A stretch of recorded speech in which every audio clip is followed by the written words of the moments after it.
You're listening to Ricky and Jimmy on Relationships, the show where we uncover the thoughts and behaviors that are sabotaging your relationship and what you can do about it. Jimmy and I are passionate about sharing the ways that imperfect partners like you and I can shift unhealthy relational dynamics and create closeness. So welcome. Drop your defenses and open your heart, eyes, and ears. Let's learn how to be the best partner we can be together.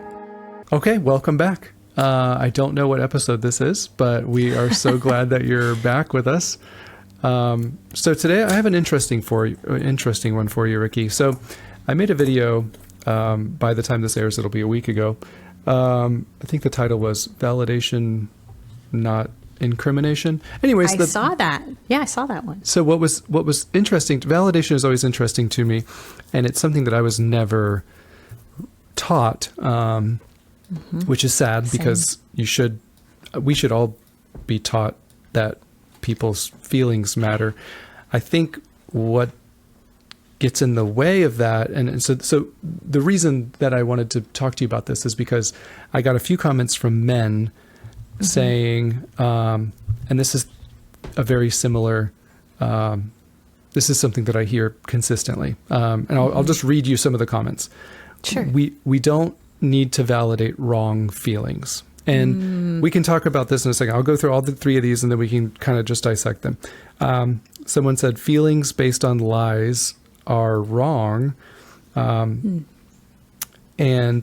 quote, if the core belief is false, then the emotion that follows is wrong. So therefore, and I understand the logic there. So it's kind of interesting to hash out, because if someone's, core belief, or if core assumption is incorrect, then I can understand how someone would say that whatever they're feeling, like if one thing is based on that is false. So it's okay for me to call that out and say, well, you're incorrect about your assumption, so therefore I'm not going to validate this feeling that you're having because it's wrong. So so I'll let you, before I throw in my opinion, because you know me, I'm always in the market to throw my opinion. How does that resonate with you? What do you agree with and what do you disagree with? Yeah, I'm sure you and I both have a ton to say about this after all of our reading on validation. And I have to admit, when I started looking into things like this, validation was a little confusing because I had the same thought. What if they're angry at me for something that I didn't do or something, like how can I validate that? But validation gets a bad rap in the same way that boundaries do. Nobody wants to talk about boundaries because they think boundaries are putting up walls when we really want connection. Yep. But with validation doesn't mean I agree with you. Validation just means your feelings are important to me. That's it.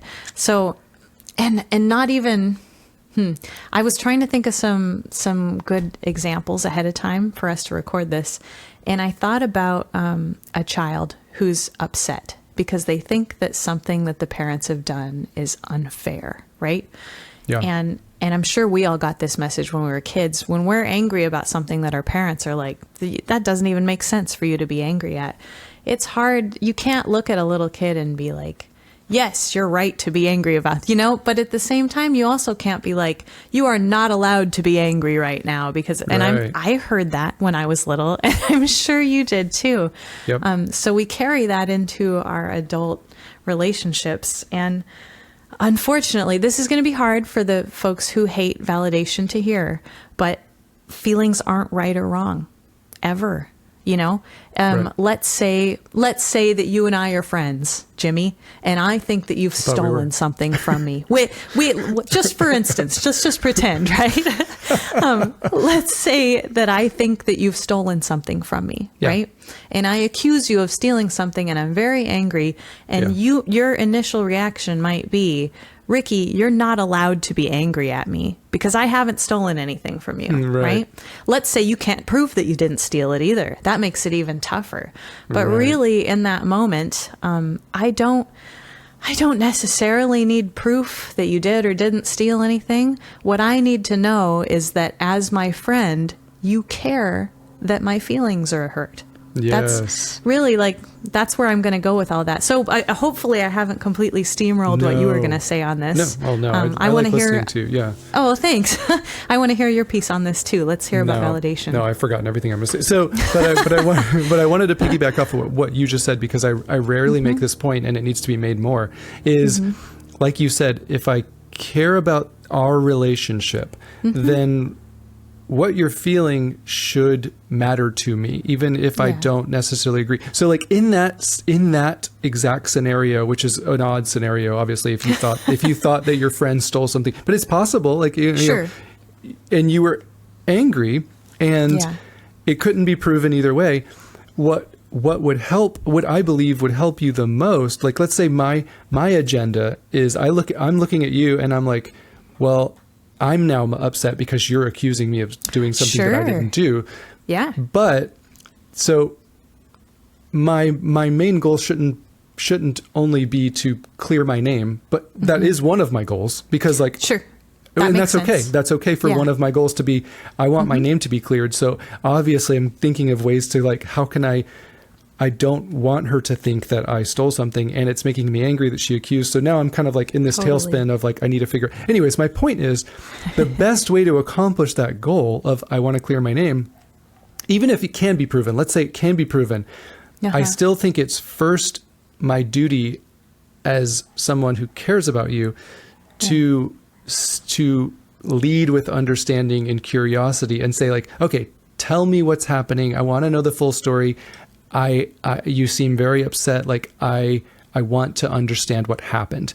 And when you approach something from a place of like, I care and I want to know what's going on, and that person feels at least at bare minimum heard and understood, even if you don't agree with it. I think that from that place, between two mature people, I think that that's where you can start to influence them and say, okay, now that however long that takes, 10 minutes for you to feel heard and understood and validated, where I eventually say, hearing what I heard, hearing your story, I can completely understand why you'd be upset. That's diffusing the conflict right there. I feel even though this thing hasn't really happened between us, I still feel like Jimmy's listening to me, And from that place, like I said, it takes two mature people. A lot of people get that mixed up. Like, you can't, when it's two immature people, or when even one person is immature, this is going to be very difficult, because it takes two people that say, okay, now that I feel heard and understood, tell me your side of the story, or tell me like what you. So I'm just saying that other person has a chance to talk. And then if you're feeling heard and understood and safe, and I say, okay, like, can I tell you my side of the story? You're much more likely to be more open to it. And eventually maybe I do have some sort of proof, and you're like, oh my gosh, Jimmy, like, I am so, I can't believe, but that would have never accused you of that would have never happened if I just led out with, you're crazy. That never, like, whatever. Yeah, it wouldn't have never gotten to that point. So yeah, absolutely. I had something I wanted to add to this too, because my partner and I have lots of arguments that are based on one person thinking something and the other person thinking something else, and then somebody jumps to defend themselves. That's probably so many arguments. Yeah, it's probably so many arguments, relationship conflicts. But unfortunately, and the Gottmans talk about this too, how a lot of these conflicts are unsolvable. And I hate when you bring that up. Why are you always bringing up unsolvable conflicts? I know, it's so sad. But here's why, and here's what we can do about this too. The unsolvable conflicts that my partner and I have are based on differing values. And that is so hard, because because it's something that we value, we both really think that we're right. And we both are really quick to try to jump to defend ourselves too, because this is our very honor that we're talking about, And when Chris and I have had to come to terms with the fact that sometimes something that's really important to him or really important to me is just simply not that important to the other person. Right. And that's the reason that they're not doing this chore to this standard, or remembering this thing that the other person holds dear.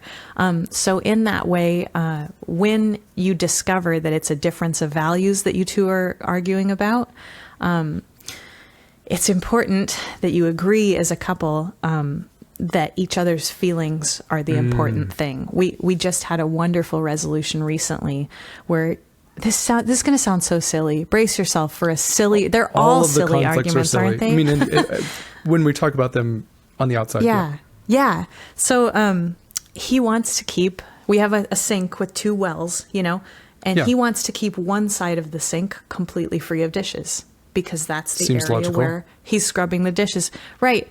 For me, I'm like, what's the point of having this well if you can't put dishes in it ever? That seems silly to me. And this fight escalated like you would not believe because we both felt strongly. I didn't want to only have half a sink. That seemed like it would impact my life, and he didn't want to have 2 sides filled up with crud. Well, not to interrupt, but he's doing more of whoever's doing more of the dishes gets to make that call 100% of the time. Well, we're pretty close to 50-50 on the dishes. Wow. So I think that's part of the reason. Yeah. I think that's part of the reason we both had such strong feelings for it. How funny is that? The things that we fight about. I'm sorry, continue on. Isn't that silly? we came to the realization that it really was just a big difference in the way that he does things and thinks about things, and a difference in the way that I do things and think about things. Yeah. And it ended up, I think I was the one who finally broke the standoff. And I came to him and I said, listen, if it's that important to you that half of the sink stays empty, I'm going to do that for you. I said, I don't get it. Like, I don't understand it. And is this not classic validation though? But I said, the fact that it bothers you to have things in the way when you do the dishes, that's important to me because I don't want to be the cause of you feeling frustrated. And so I'm going to stop putting dishes in this side of the sink. Because really when I thought about it, I'm like, how hard does it make my life really? It doesn't. Yeah, so not very hard. And he said, well, maybe there's 1 or 2 dishes that it would be okay. The little ones, maybe, because he felt heard and understood. So I love that. Yes. Yeah. Sometimes when it's a difference in values, it helps if one person gives a little bit more and then you both kind of realize maybe we're being a little silly about this. I love that.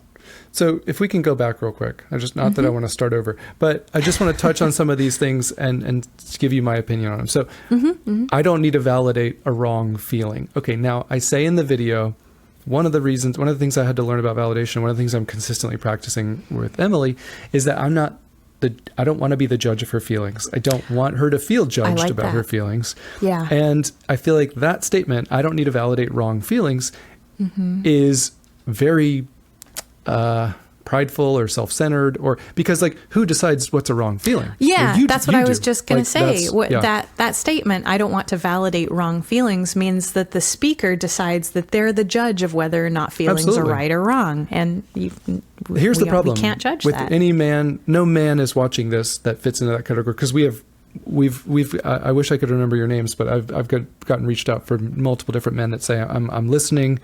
Thank you so much for, it means the world to us, male or female, that you're listening, but it's especially nice. I know all the women would agree that it's especially nice when men reach out and say, hey, I'm Frank. You're talking to Frank. I'm trying to learn. Yeah. I'm doing my best. Like, we're all in this together, Frank. I'm Frank as well. Okay. But back to my point. When you say I don't need to validate wrong feelings, imagine one day when you had a feeling like, I don't want to bring the bedroom into this, but a lot of men have feelings about the bedroom. Like, hey, that's a great example. I don't feel like you're really prioritizing me in the bedroom. Okay. What if she said, I don't need to validate wrong feelings? And he says, well, what are you talking about? And she says, you don't need to feel that way. There's no reason for you to feel that way. You would say, I can feel whatever I want. Like, I don't know. Who are you to say what I can feel? But that's exactly what we're doing when we say, I don't need to validate her wrong feelings. Okay. So the next one, feelings that are based on lies are wrong. That I understand what you mean, but it's like you said before, feelings aren't right and wrong. So once we validate, once we empathize, once we be a safe place for them, then they will accept our influence, and we can say, can I share my side of the story? Because I don't think that, or, I know you think that I did this intentionally, but I can show you Right. that I didn't do this intentionally somehow. I don't know. So, And I want to jump in Yeah. for the men too. I'll speak on behalf of women here really quick. When she's upset about something and you're like, I don't even want to address that because she's straight up wrong about that thing. Sometimes, maybe most of the time, we just want to know that you care about how we feel about it. Like even if nothing changes, sometimes it's important. Just having my partner say, you're upset and that makes me sad. I don't want you to be upset. That diffuses things for me personally. And then we can come together and look for a solution or look for the truth or, whatever it is that will end the conflict. It's like what you said earlier. Not that I make it a habit of treating my partner like a child, but my children, I have 4 of them, so I'm in that world. But just like you said, when they're upset about something, and I'm like, this is ridiculous. I have to stop and think, what are they thinking? Like I want to see it through their lens. So yes, they're crying because they saw someone else get a lollipop and now they want like, I understand. I think that's stupid, but like, that's not stupid to them. So like, right. So it's very difficult, but this all goes back to how important empathy is to our parent-child relationships and how to our partner-partner relationship. Empathy is one of the whole ball games. Like if you read all the books, it really comes down to, even professionally, they're starting to say that professionally, if you don't have empathy, you're not going to succeed professionally either. So like empathy is everything. I mean, it's all about, just think about, not that I'm going to tangent on narcissism because I promise you I'm not, but the reason narcissism is so toxic, true narcissism, I'm talking about narcissistic personality disorder. Exactly. Thank you for clarifying. Look up NPD, look up true narcissism. It's the lack of empathy. That's what makes it so toxic, because they can't see through your lens. They don't have an interest in understanding your perspective. There's everything is self-centered. Everything is about me, protection of me. Anyways, so. And hey, at the risk of attacking our listeners too much, Am I doing that? I'm so sorry. No, that's what I'm about to do. So they need to brace themselves. Okay. The idea that we aren't moved by our partner's pain because it's wrong, that is a stark and glowing example of a lack of empathy. So dangerous. So dangerous. And I know that comes from the impulse to defend ourselves, because typically they're directing it at us. So we're trying to defend ourselves, but we really do need to be more concerned with how they feel and how we can comfort them than whether or not the thing that they're feeling is right or based on something that's worth getting upset about. I'm putting up air quotes. To us.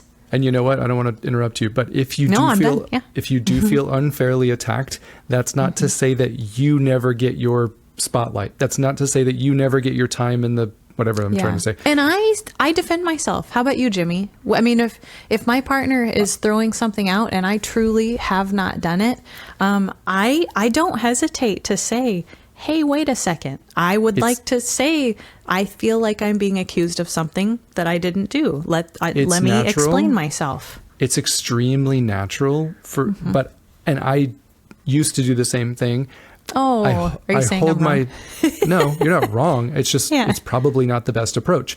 Because if you think about someone that's emotionally dysregulated in that moment, or someone who's on the verge of like, they're hyper aroused, and things are emotionally charged. And because, of course, we don't come into conflicts super calm. I was just thinking the other day, I would love it if you, I've been feeling neglected and I just wanted to talk about it. No, they're like, I'm on my last freaking straw and you didn't do the dishes again. And I'm just so neglected. And you know what? I'm sick of this. And you're so emotionally charged. And so if that person's like, I do the dishes all the time. Like, they're defending themselves. Or even a self-righteous, like, hey, wait a minute. I didn't do that. That's the last thing that activated person wants to hear. Okay. Now, I'm not saying that we should come in so emotionally charged. There's other things that we've talked about, how we need to come in regulated. We need to go calm down, do whatever you need to do some journaling, like take a minute before how you approach your partner is extremely important when it comes to I'm upset about something. I feel neglected. I'm bringing a negative emotion to you. There's a part that we need to play as well. Now, don't get me wrong. There's a part that they need to play, but there's a part that we need to play too. Well, it's not with criticism or blame or yada yada. Right. Well, hey, role play with me a bit here, right? I would love to. Let's go back to that scenario where I'm upset because I think you've said, Jimmy, here's a phone call, right? We're picking up the phone. I say, hey, that post that you just made, you stole that wording from me. I would never do that because I feel like you and I are pretty cool with that. But in this imaginary scenario, I'm coming in guns blazing because I think you stole some wording from me that I thought was proprietary to me. And you know that you didn't, right? So rather than being justifiably upset and ready to defend yourself, what would you as the accused person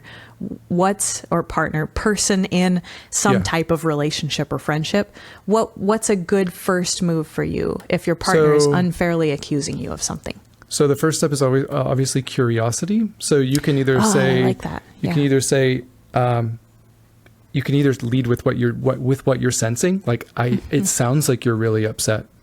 And that, and I'd be like, yeah, I am. I'm like, really upset. You've done something that makes me upset. Yeah. Exactly. Okay. And that's where it usually leads is once you say, it sounds like you're upset, they go, heck yeah, I'm upset. And then they make another accusation. You did something.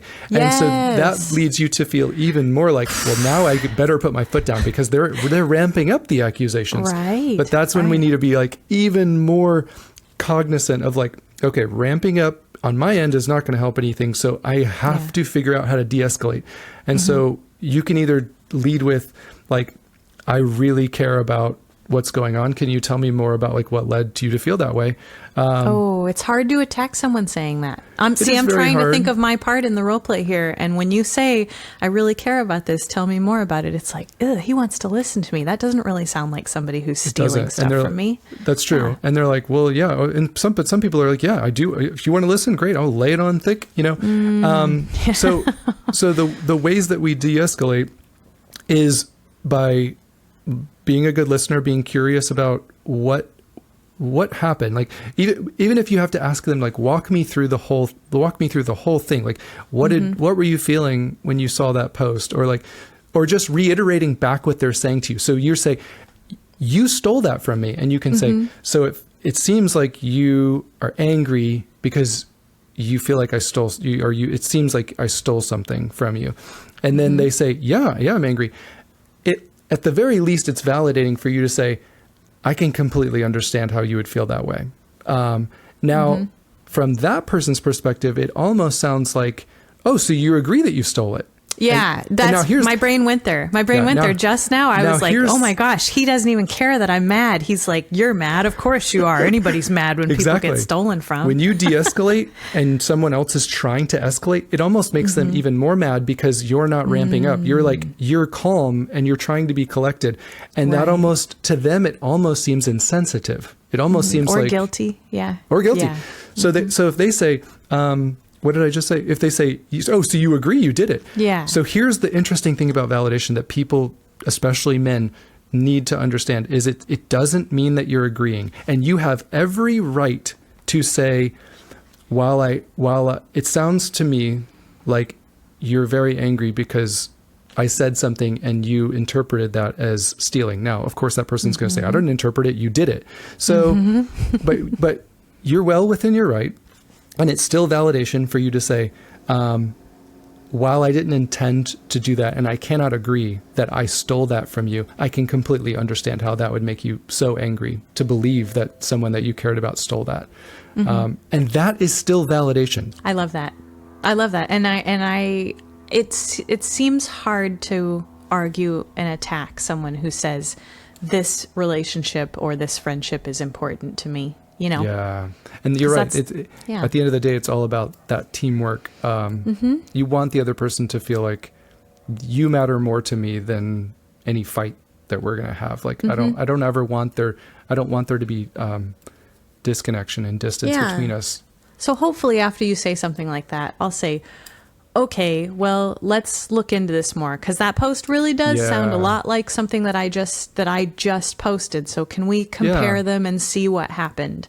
And I feel like if you truly do have empathy and care about my feelings, you probably will look into that with me, even though you know you didn't do anything wrong. Yeah. Yes, and that's another I don't know. That's another thing that I get a lot of men saying, that that they're just going to use this against me, or they're just going to, if I validate her emotions, then I have to agree with the fact that, like, I stole something or I lied. Like but that's not true. You can say, I think our example was good. Don't you? That it's, we would never be telling people for Jimmy to say, you're right, I stole that. That's not validation. If he didn't steal anything, and for him to go, oh, you're right, I'll take down my last thing. That's not validation. And it's not good for the relationship on either side. That's exactly what I was going to say. I'm sorry, I lost my train of thought for a second. But validation doesn't mean that you have to take accountability for things that you didn't do. And that's the big issue that I hear a lot of men don't understand that. They're like, they just don't understand that I'm not telling you to apologize for things that you don't feel like you did wrong. You don't just have to appease them. You don't just have to, it can still be validation, even if you say, I don't agree with that. I don't want that. I mean, I hope they can hear that too. As a woman, I don't want my partner, as a person, I don't want my partner to be admitting to things that they didn't do just to make me feel better. Think of a friendship, like you and me. Well, we used to be friends. I don't know about this episode, not anymore. Not after you rip off my posts, right? Yeah. I wouldn't want you, if I ever came to you with a complaint, I wouldn't want you to just either shut down or just say, like, fine, you're right, I'm a terrible person, I'll do whatever you want. Like, no. I don't want that. I just want an honest conversation where we both respectful. That's all I want, And at the same time, and this is hard for the men who are messaging you to hear, I also want you as my friend to care about when I'm upset about something, whether you did it or not. The main issue is that you care when I'm upset and want to do whatever you can to help me through that. Isn't that what we all should be doing for each other? Ideally. Anyways. Yeah. So let's go back to, I thought of this example, and I'll be quick. Tell me if it makes any sense. Okay. Let's say that this is a man example. I'm trying to help the men out to understand. So, like, let's say that you went camping, right? And you were out camping with your buddies or your kids, and you heard from another camper that was leaving, there's some, like, bears in the area. And you're like, oh crap, there's some bears in there? Like, that's not good. So one night you're in the tent with your, 6-year-old boy, and you hear some rumbling outside, and you start to get scared. I mean, you start to there's a fear that wells up in you. And that's a feeling. You're feeling a fear. Yeah. And now, would you say that's right or wrong? You would say, well, it's right, because there might be a bear outside. Okay, but upon further inspection, it's not a bear. It's your buddy that's stumbling drunk through trying to pee somewhere.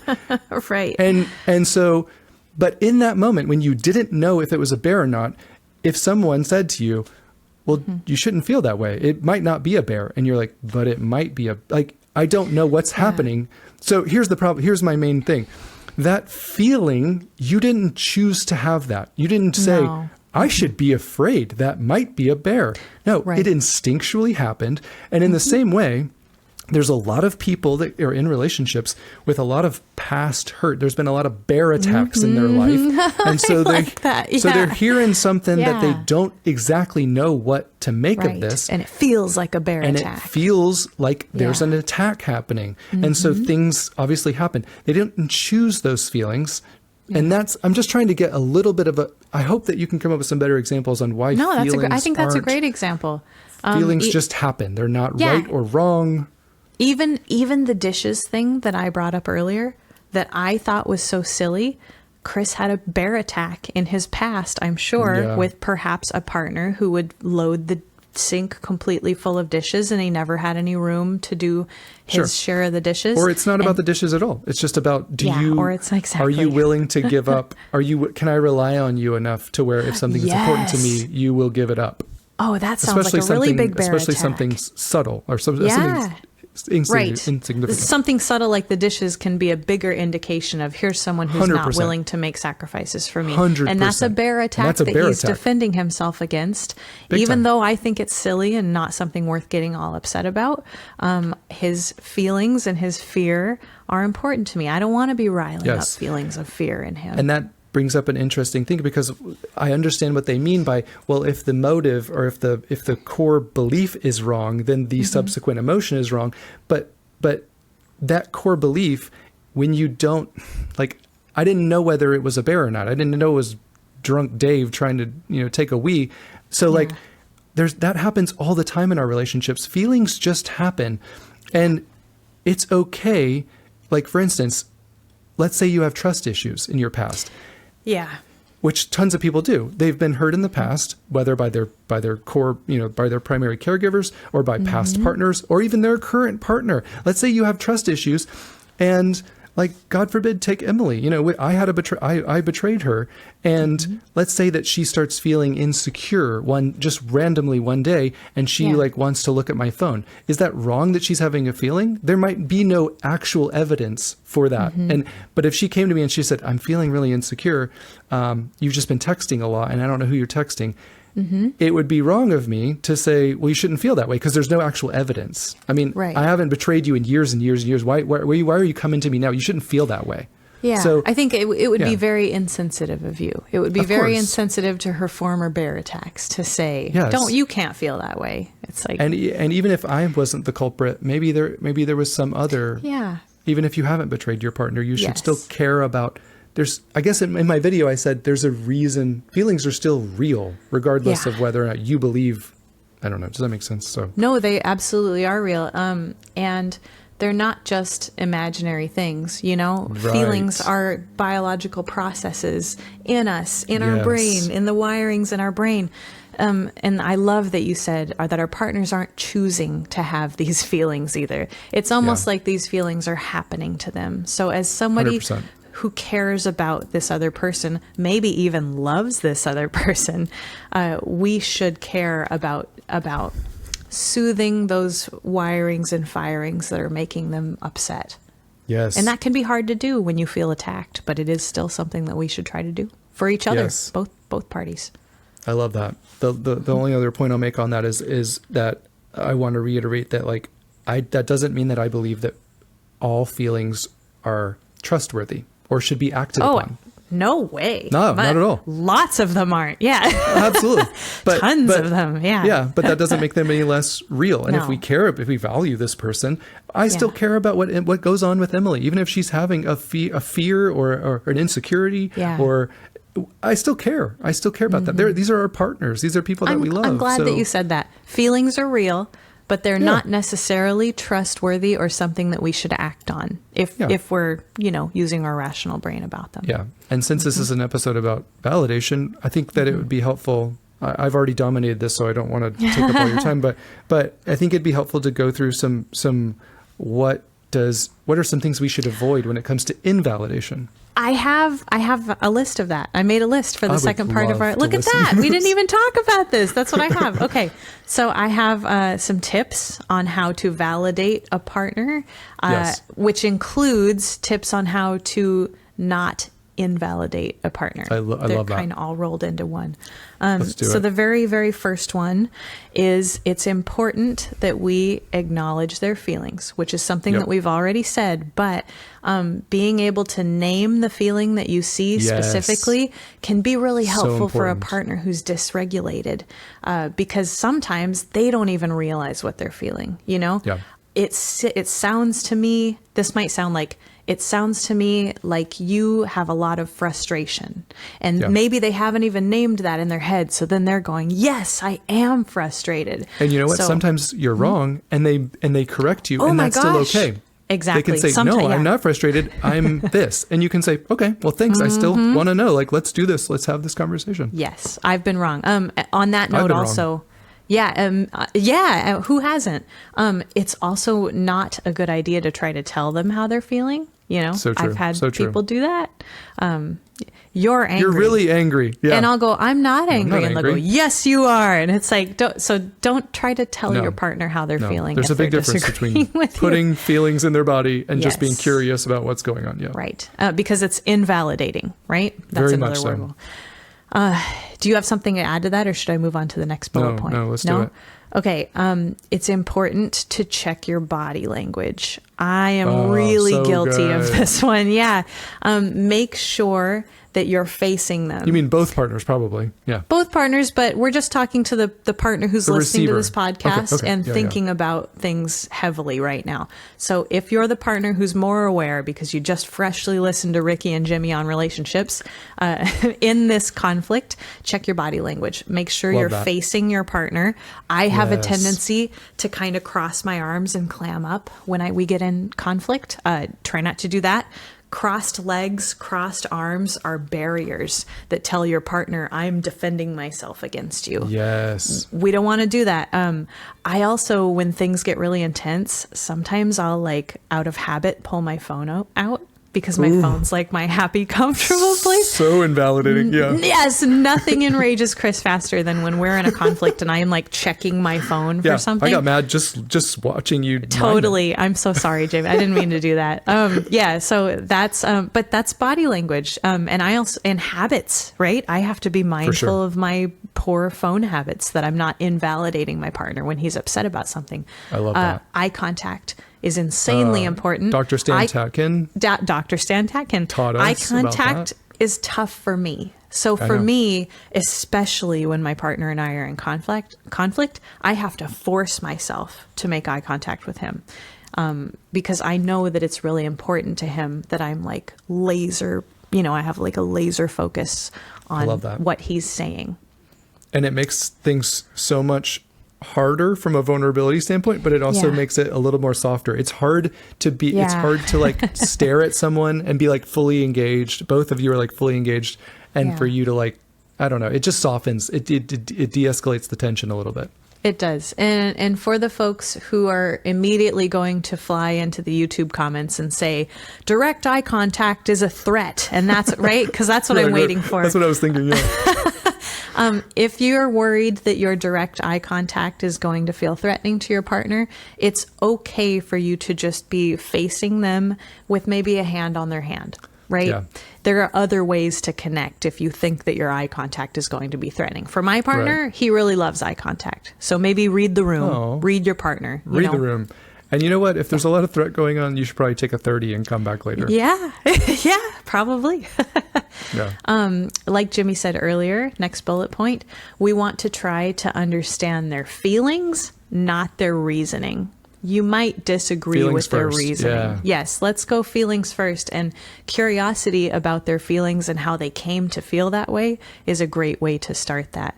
I know I've said in the past, I don't think we see eye to eye on this, but I don't want you to feel sad because that makes me sad too. Is there anything that we can do to work together to either like figure out how we got here or figure out how we can get out of it? I love that. Mm-hmm. And my last bullet point, you might have some to contribute to this too. Yeah, I do. Is to focus on the future and collaboration. So I love that. My partner and I get stuck in trying to dredge up the past. That can be very invalidating. Just because I've messed up the dishes once doesn't mean, or 100 times in the past, it doesn't mean that I'm not actually committed to finding a way out of this. So try not to dredge up the past and work together on solution-oriented ways to address the future, rather than trying to figure out who's right. Or wrong. Yeah, I love that. Wrong. Yeah. I don't know why I felt I need to add that. It just felt like... No, that's all right. I liked it. It was fitting. Okay. All right. So what I wanted to go over just really quickly is just kind of some examples of here's some of the things I've been guilty of. Here's some of the things I've heard other people say that I felt like, wow, that was so invalidating to that person. That makes me, that I feel invalidated just hearing that secondhand.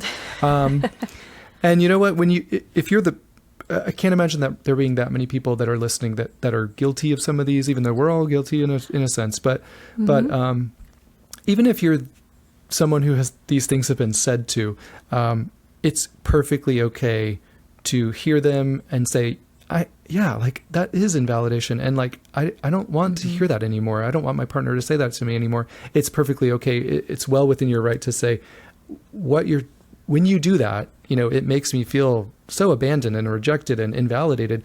And I don't want you to say that anymore. Like we can come up with a better way. Everything that I say here, there's usually a better way to say it. So tell me if you've heard any of these or if any of these resonate, but these are all examples of invalidation. And I don't say them anymore. I don't want my partner to say them anymore.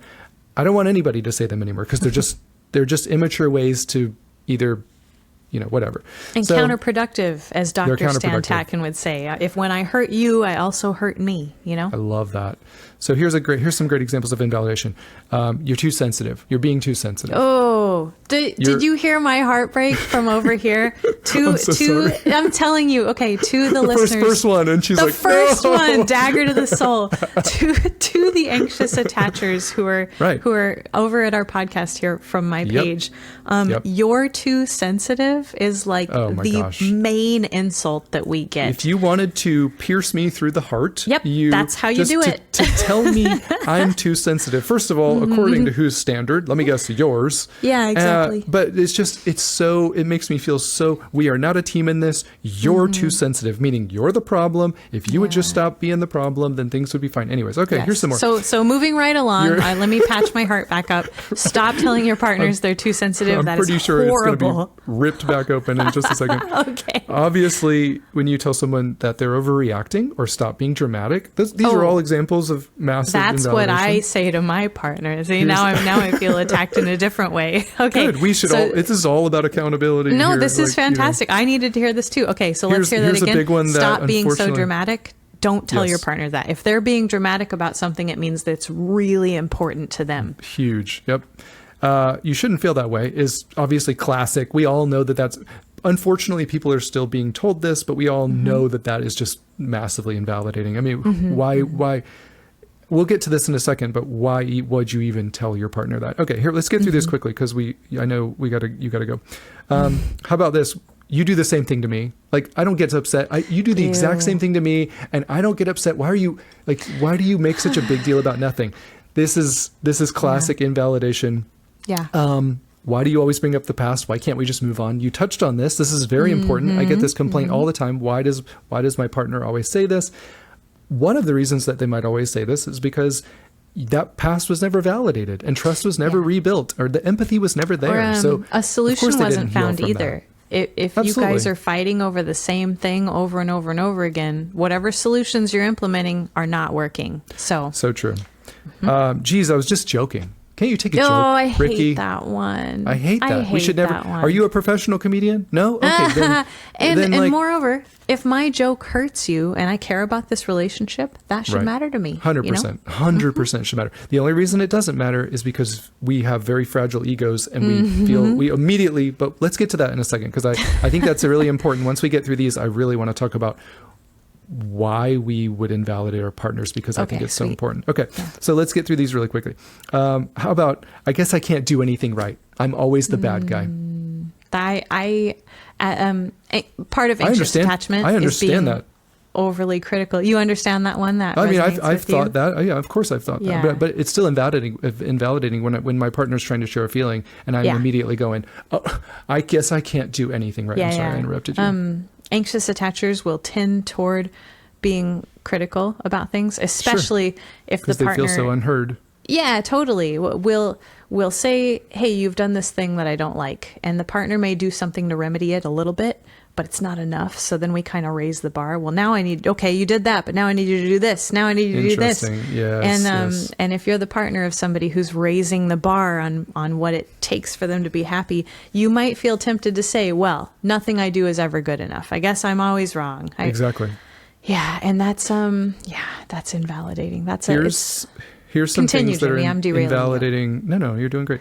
Here's some things that we all experience. Like, let me tell you some things. The person I'm thinking of is the mom of young kids, and she's complaining, or she's trying to, she's just talking about how difficult her life is, and someone, usually an older generation maybe, or maybe even someone that doesn't have kids or something, they just say, well, it could be worse. I mean, it could be worse. That's invalidation. That's invalidating. Like, yes, it's not trying to understand this person's plight or feelings or perspective or experience. It's essentially just saying, like, you should just be happy, or just focus on the positive. Why are you so focused on the negative?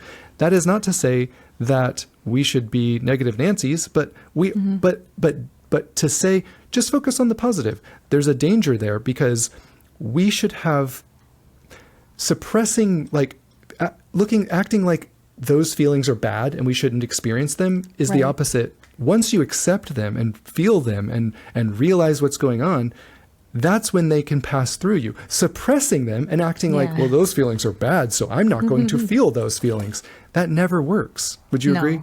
Yeah, I would. And I know as a chronic, it could be worser. I that's one that I used to throw out at people a lot, mainly because I'm an optimist, and I would be like, well, as am I. Yeah, but I didn't realize how invalidating it could be worse is. And I love that you said, it makes it so that it's not okay for them to be upset about the thing that they're upset about. And I didn't realize that I was doing that. Sometimes it could be worse comes from a good intentions, but it's not. Absolutely. It doesn't work. Yeah. Because I believe in gratitude. I want us all to feel some sort of, gratitude. We should all be, our compass should always be pointing towards gratitude. But that doesn't mean that just because it went off to feel this, that like, oh, no, let me point you back to gratitude. Like, no, they can feel that thing. Like, I'm a dad of 4 kids. I'm a stay-at-home dad of 4 kids. For anybody that doesn't know that I'm staying at home, there are days where I feel all kinds of feelings and emotions towards my kids, and I'm still grateful for them, but it's still hard as, I feel like I'm in a prison some days that, with no escape.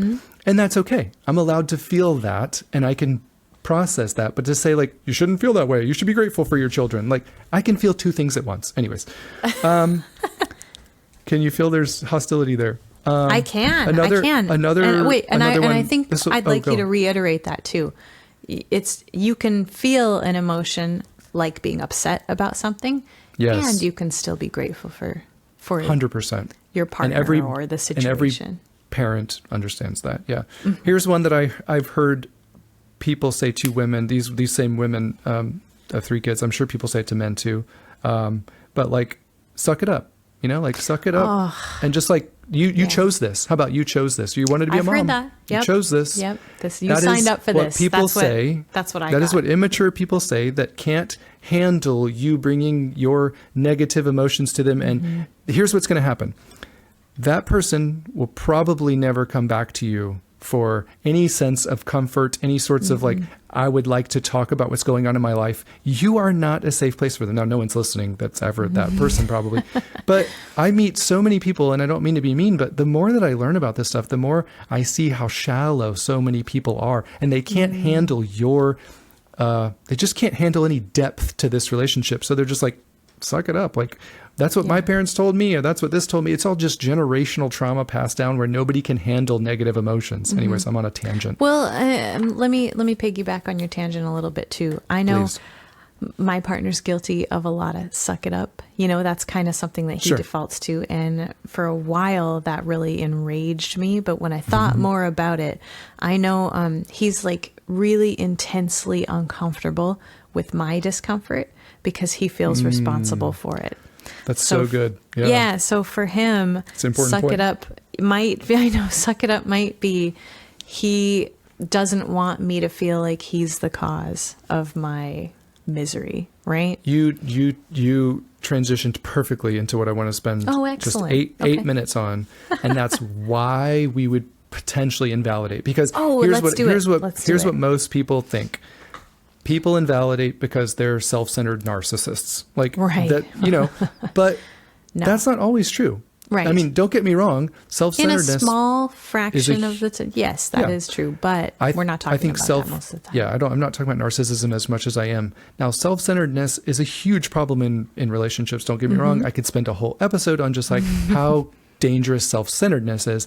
But I wanted to talk to you about what floats around in your brain when you think of why partners, I don't believe they're intentionally trying to hurt their partner. So why are they what's happening that they're unintentionally hurting their partner? You touched on one just then where you said, he is very uncomfortable with my discomfort and he actually cares. So he's trying to like help, quote, air quotes, he's trying to help. But what ends up happening is I still feel unheard and I still feel alone and, more disconnected than before. So can you touch on anything else of why? Yeah. Why do people invalidate their partners? Further into that, like I said, I hate to keep using my partner as an example. So maybe I won't. Maybe I'll make it more general. I said before, sometimes our partners are worried that we're going to think they're the reason that we're upset in our lives. And so it's really important to them that we don't feel that way and they don't know how to solve our problem. Yep. So sometimes it feels safer for them to just say, you don't really need to be feeling that way. Okay, so what I wrote down, what I found fascinating is that one of the reasons I think we invalidate our partners is due to shame. And I'm sure you would agree. Yeah. So some people are, when they were growing up, imagine someone, and this kind of tags along a little bit with avoidant attachment, but like imagine someone that felt like they could never make a mistake. Imagine someone that grew up in an environment where their parents were critical of them. They felt like love was going to be taken away if I messed up, or I can't be seen as a failure, or whatever the thing may be. And then that person gets into a relationship and their partner has a negative feeling, a negative emotion, which I'd never said this earlier, but I want to reiterate that you are going to unintentionally hurt each other. That's one of the facts about a relationship is you are going to unintentionally hurt one another at some point.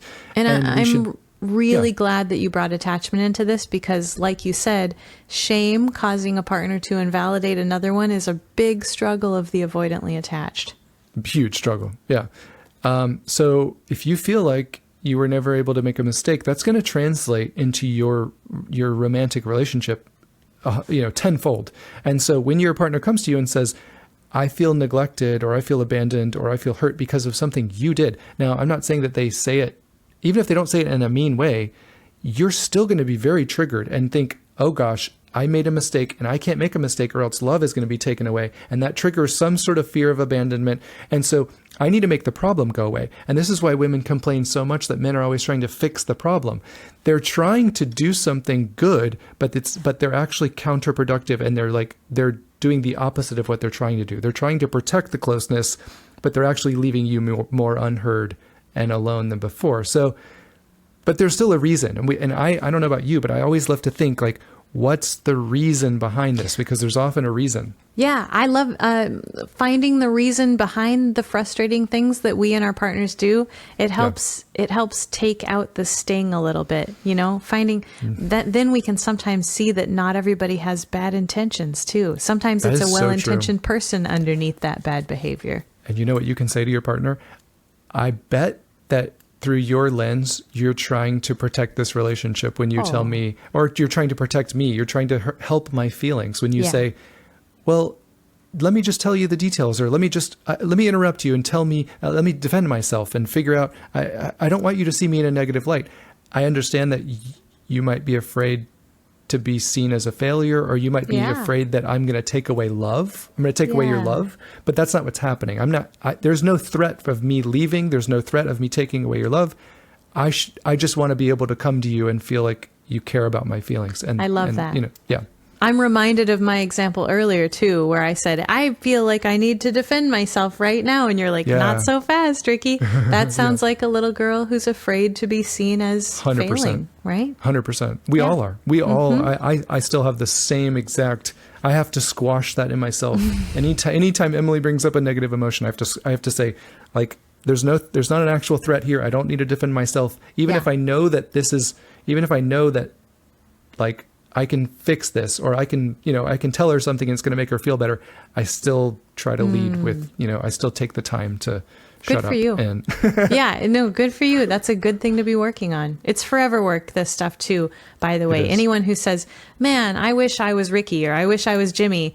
Jimmy and I screw this stuff up constantly. 100%. One day I'll bring my wife in. She's a little camera shy, but one day I'm going to bring her in and let her tell you, Jimmy's still a work in progress. Yeah. My partner too. Wouldn't that be a cool show? Perhaps we should do that, and they can let the world know. She's very camera shy, so I'd have to.